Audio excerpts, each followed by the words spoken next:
കുമ്പസാരം.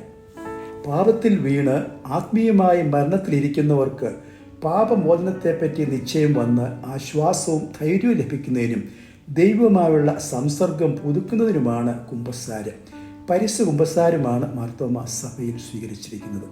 3 പടികൾ ഉണ്ട്. പാപത്തെക്കുറിച്ച് സത്യമായി അനുദപിക്കുക, പാപങ്ങൾ ഏറ്റുപറയുക, പാപമോചനത്തെപ്പറ്റിയുള്ള ഉറപ്പ് ഉണ്ടാകുക.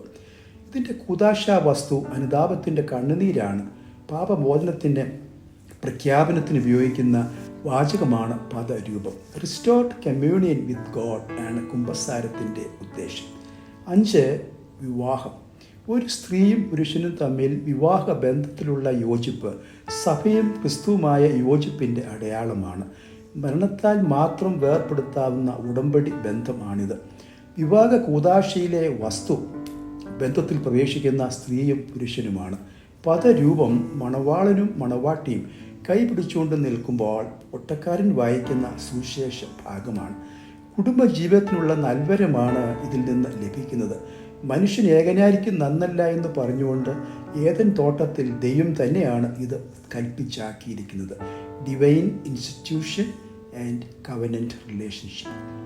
6 പട്ടത്വം. കൂദാശകളുടെ അനുഷ്ഠാനത്തിനും വചനത്തിൻ്റെ പ്രഘോഷണത്തിനും സഭയുടെ ഭരണപരമായ മേൽനോട്ടത്തിനുമായി ക്രിസ്തു തന്നെ സഭയിൽ ആദ്യമായി അപ്പോസ്തലന്മാരെയും അവരിൽ കൂടെ പട്ടക്കാരുടെ ക്രമത്തെയും സ്ഥാപിച്ചു എന്ന് നാം വിശ്വസിക്കുന്നു.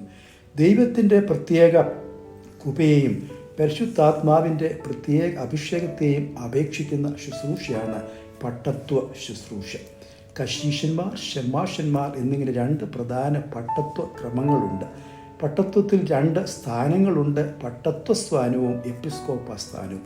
പട്ടത്വ ശുശ്രൂഷയുടെ കൂദാശകൻ എപ്പിസ്കോപ്പയാണ്. അതിൻ്റെ കൂദാശ വസ്തു എപ്പിസ്കോപ്പയുടെ കൈവപ്പാണ്. പദരൂപം ഇന്ന സ്ഥാനത്തേക്ക് ഇന്ന ജോലിക്കായി അഭിഷേകം ചെയ്യപ്പെടുന്നു എന്ന് എപ്പിസ്കോപ്പ ഉപയോഗിക്കുന്ന വാചകവുമാണ്. മാർത്തോമാ സഭ പ്രാതിനിധ്യ പട്ടത്വമാണ് സ്വീകരിച്ചിരിക്കുന്നത്. 7 രോഗികൾക്ക് വേണ്ടിയുള്ള തൈലാഭിഷേകം.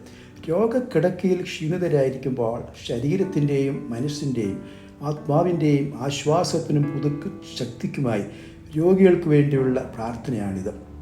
വസ്തു എണ്ണയും പദരൂപം പട്ടക്കാരൻ്റെ പ്രാർത്ഥനയുമാണ്. യാക്കോബ് 5:14-15 വാക്യങ്ങളാണ് ഇതിൻ്റെ അടിസ്ഥാനം.